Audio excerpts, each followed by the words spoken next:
You are now watching the Counterpress podcast, Conversations That Count, and you're here with Nkwazi Nomia and Talia Swatboy.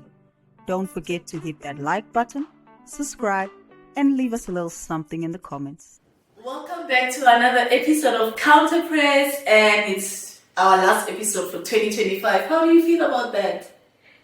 Bittersweet, but they say time flies when you're having fun. That's very true. We had a lot of fun. Yeah, no doubt. And I think, it's just been a journey of growth. And in saying that, we're thankful for you guys for tuning in, for interacting, and walking this journey with us. But on a lighter note, you're so dramatic. On a lighter note, let's look at that log standings. It's heating up like a weather. I think if the average fan was to look at the current log standings, you see Mamelodi Sundowns, occupying number one.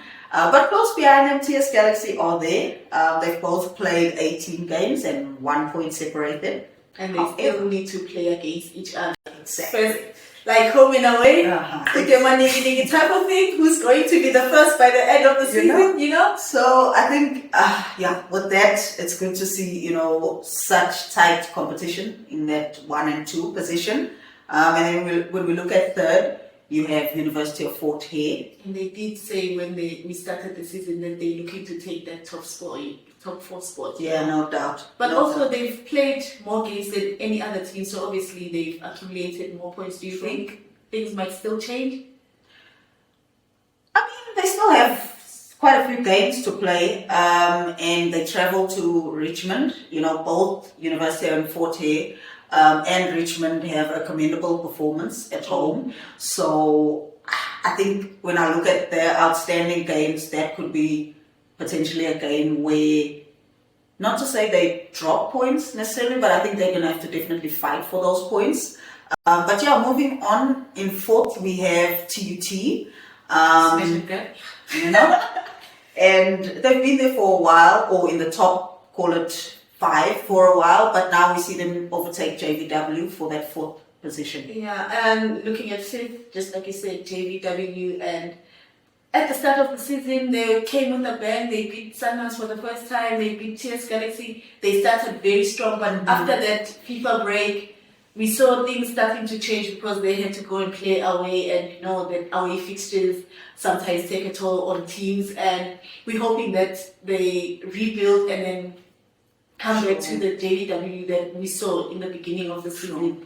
In 6th place, we have UJ, and they just came off the Varsity Cup final, so they're still in high moods, and shock, so they still have to play JVW because their game was postponed, and also UJ still needs to play UWC, who's currently at a very dangerous spot there in the bottom half of the table. We also see UCT. I didn't expect this one, but top 8 UCT. Yeah. They're holding Cape Town down, Yeah, I think it's very commendable, for both UCT and Zimvelo, because as debutants in the league, I don't think we've seen debutants, sit this high up in the league. Yeah.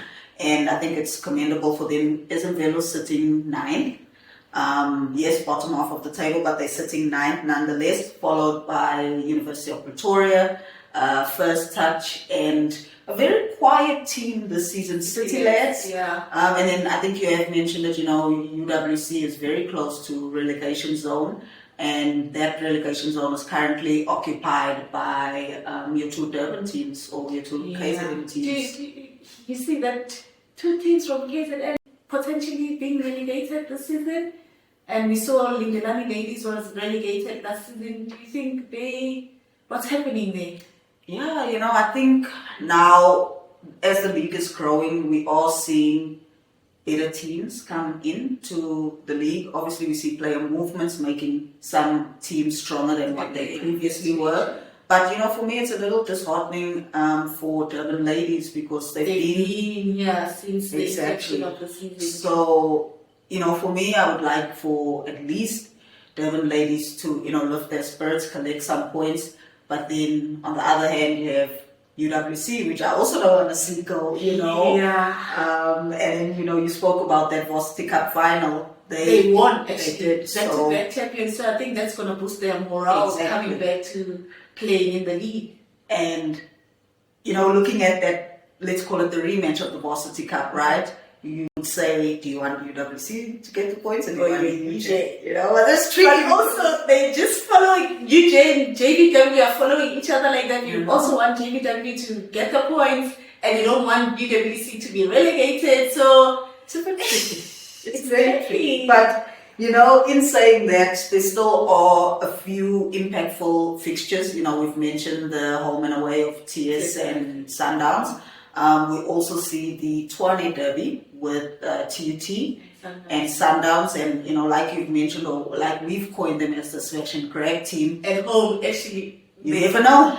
They come unexpected, But also, Sundowns is in very good form, even though they got knocked out of the CAF that they just played now. I think they're still in good form and they'll put up a fight, and I think they're going to come out victorious. Because they did play quite well against University of Fort Hare, and I think you did see different players stepping up, and saying that I am here. And when I say this, I'm comparing it to that CAF that you're speaking about. But nonetheless, JVW still have quite a few games, and they unfortunately are on the road. So, JVW's record on the road hasn't been that great. But, every team must play away, and that's the league. It's same, maybe teams say, you go and play in Soweto. It's tough,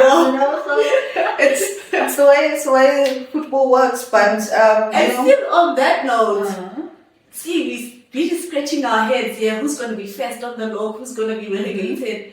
We want to open this opportunity for our fans, or let me just say our supporters. We want to do a little something with you guys. We have partnered with A9D brand, Amanda Dlamini, who's played in this league actually, and who is the Banana captain for a while, and also she's an analyst at Supersport, and we've asked her to something for our fans as we close the season. So what we actually want you guys to do is to actually predict who's going to take the league, and just to spice things up, we can even add the points there. We'll see how many points do you think that team will actually accumulate. Yeah, but I think even speaking on the points, the closest guesstimate, the closest guesstimate, I think will ultimately be the winner, because you can get out your calculators and start doing the calculations to see who will be seated where. But I think just adding that extra touch in terms of points, we still have 6 points up for grabs at the top of, or the top two. For me, I would like to see a new champion, because Sundowns, we've seen Sundowns year after year. It's Sundowns, But am I allowed to enter the competition? Because I also want to get myself in that scrumming yum hamper. Listen, the thing is that I say. A brown envelope in Yana. To me, if you slip it to me, maybe. We're just kidding, but we're opening this to you guys, and we want to see who actually watches and take notes of the HollywoodBets Super League. Sure. And I think with that, we'll put the information on screen as well as our socials, and may the best predictor win.